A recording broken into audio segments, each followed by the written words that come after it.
Well, welcome to another edition of FMD's Ask an Advisor. Today I'm joined by Mike Reynolds, the Director and Investment Committee Member of FMD, and we're going to talk about family governance and intergenerational wealth transfer. Now, Mike, family governance is perhaps something that people with ultra high net worth families and family offices might think about, but it's really just as relevant to our clients too, isn't it? Yeah, absolutely. Yeah. Simple things like making sure you have a will in place, making sure you have powers of attorney in place. They're all critical things that, without ticking those boxes off, you can find yourselves in some difficulty. And probably a classic example of that, I had a client of mine in Adelaide who went through a divorce and swore black and blue that she had a power of attorney in place and a new will. And unfortunately for her, she had a stroke. And we didn't have a power of attorney that we could put our hands on.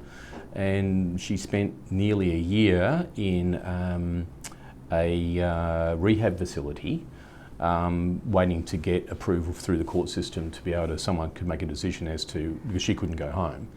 So, there's always circumstances around things. So those simple things of, are those things in place is super important. Yeah.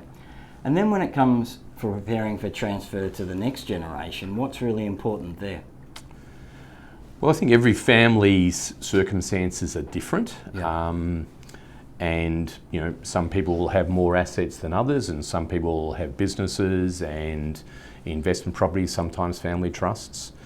But I think the first thing is understanding what a family's wishes are in terms of dealing with kids, sometimes blended families. Families also quite often want to be in a position to be able to help their children before they pass away. I think, cost of living pressures in this country now are material, the ability to service or even get into the housing market. So the things we talk about for them is that if you're going to be the bank of mum and dad, gifting money to kids is not necessarily always the best idea, because divorce and family separation are all issues that majority of families potentially go through at some point in their life. We would much rather encourage a loan structure with some formal documentation and helping them through those things, so that if a child who's married goes through a separation, then there is some sort of protection from the family assets to deal with those sorts of things. And these are difficult conversations sometimes to have with family members, Mike. But these are conversations you are having with all the time, with your clients and their children all the time. Yeah. And there'll be circumstances where that hasn't happened, and you find out after the event, and you go, well, that's what you should have done, and that's a challenge. So having those conversations early, and having conversations early with kids and family while parents have testamentary capacity and the ability to make all those decisions. So the earlier that you're all on the same page around that, it's much easier to deal with the transfer of assets between one generation and the next. And and you've got constant change with legislation. So capital gains tax and stamp duty in each state's different. Capital gains tax is federal, but stamp duty is different in each state. Yeah. So when you're wanting to transfer property or assets or those sorts of things, that's not as easy as it simply sounds. Yeah. You need tax advice, you need planning advice, and those are discussions that we have constantly. Yeah, and then there's superannuation challenges. Superannuation doesn't form part of your estate, so what happens there? Absolutely. Yeah. So, making sure that nomination of beneficiaries are in place and are appropriate. And as Lee said, it doesn't form part of your estate. But equally importantly is that parents, particularly that have been non-advised parents, will have superannuation assets which have no taxation liability between husband and wife, but have an inherent built-in tax liability when benefits are left to non-dependent grown-up children.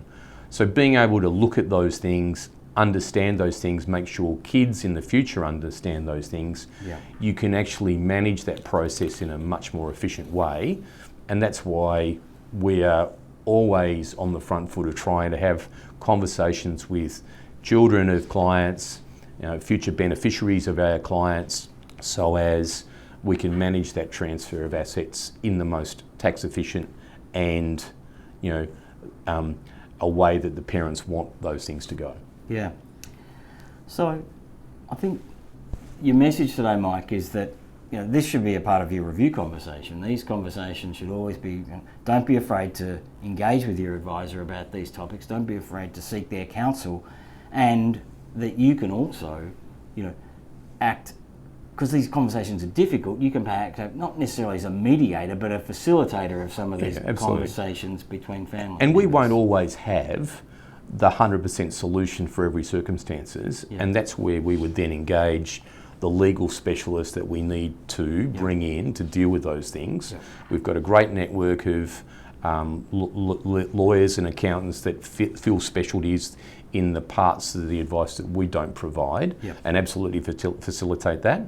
And and as long as families are aware of all these things, and you're on the front foot in managing that process, it's a much easier thing to deal with than trying to deal with the estate after the event, when that sometimes is, the opportunity set is lost because circumstances have changed.